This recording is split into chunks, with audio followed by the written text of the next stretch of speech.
नमस्कार।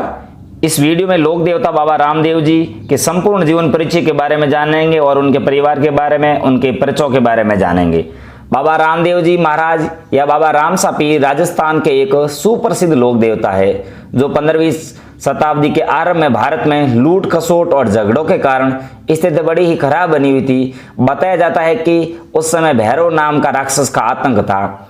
इस समय पश्चिमी राजस्थान के पोखरण नामक प्रसिद्ध गांव के पास रुणीचा नामक स्थान में तंवर वंशीय राजपूत और रुणीचा के शासक अजमल जी के घर भादो शुक्ल पक्ष दूज के दिन विक्रम संवत 1409 को बाबा रामदेव जी का जन्म हुआ था।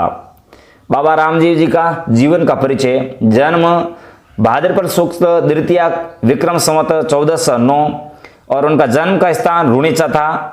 और बाबा रामसा पीर की मृत्यु विक्रम संवत 1442 में हुई थी और उनका मृत्यु का स्थान जिसमें उनका देह त्याग दी थी रामदेवरा था।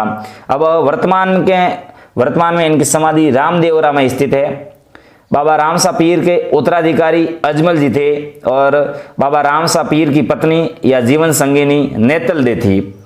राजघराना आपका तोमर वंशीय राजपूत था और बाबा रामसा पीर के पिताजी का नाम अजमल जी था और रामसा पीर के माताजी का नाम श्रीमती मैना दे थी और बाबा रामसा पीर का धर्म हिंदू था। हालांकि इनको हिंदू और मुस्लिम दोनों में पीर पूजे जाते हैं।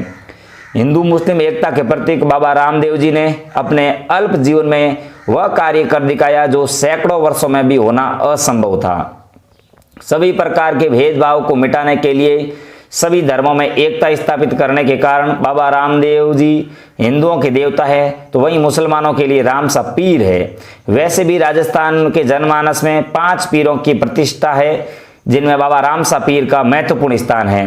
कहा भी जाता है पाबू हड़बू रामदे मांगलिया मेहे पांचों पीर पदार जो ए गोगा जी जे हाँ। बाबा रामदेव जी ने हमेशा ही दलितों की समाज सेवा की है। बाबा रामदेव जी ने एक दलित कन्या डालीबाई को अपने घर में पाल कर उनका भरण पोषण किया था। देखा जाए तो आज बाबा रामदेव जी के भक्तों की ज्यादा संख्या दलित लोगों की है। बाबा रामदेव जी पोखरण क्षेत्र के शासक भी रहे हैं। उस समय में पोखरण की जनता का भैरव नामक राक्षस का आतंक था जिससे बाबा रामसा पीर ने उससे मुक्त करवाया था। इतिहास व लोक कथाओं में बाबा द्वारा दिए ढेर सारे पर्चों का जिक्र है। जनश्रुति के अनुसार मक्का के मौलवियों ने अपने पूज्य पीरों को जब बाबा की ख्याति और उनके अलौकिक चमत्कार के बारे में बताया तो वे पीर बाबा की शक्ति को परखने के लिए मक्का से रुणीचा आए।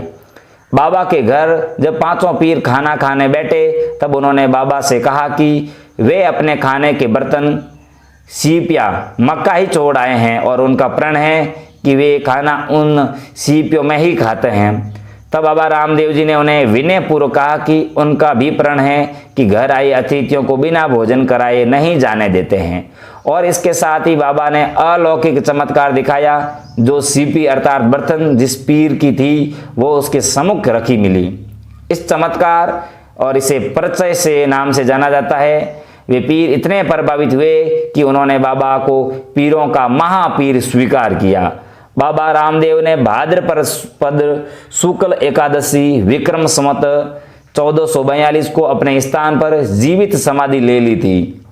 रामदेव जी ने अपने हाथ से श्रीफल लेकर सभी बड़ों को प्रणाम किया तथा जीवन में जितने भी अपने संबंधी थे उन सबको प्रणाम किया। सभी ने पुष्प चढ़ाकर रामदेव जी का हार्दिक तन मन व श्रद्धा के साथ अंतिम पूजन किया।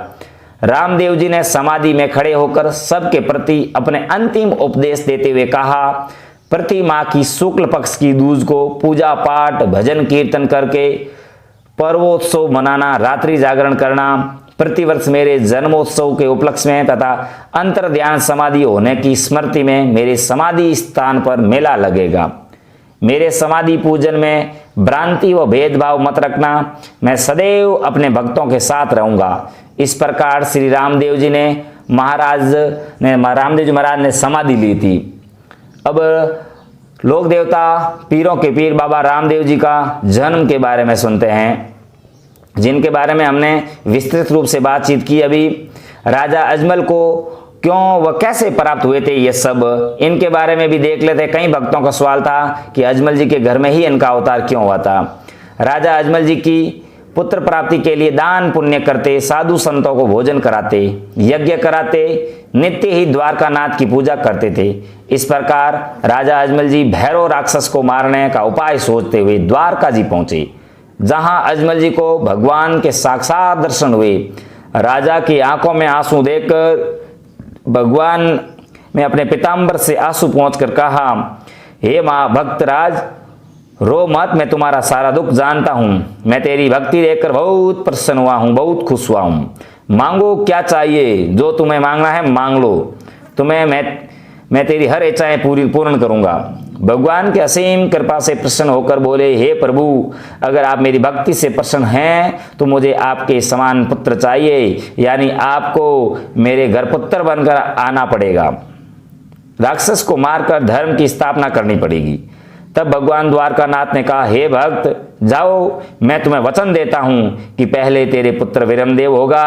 तब अजमल जी बोले, हे भगवान, हे नाथ, पुत्र का क्या छोटा क्या बड़ा। तो भगवान ने कहा, दूसरा मैं स्वयं आपके घर आऊंगा।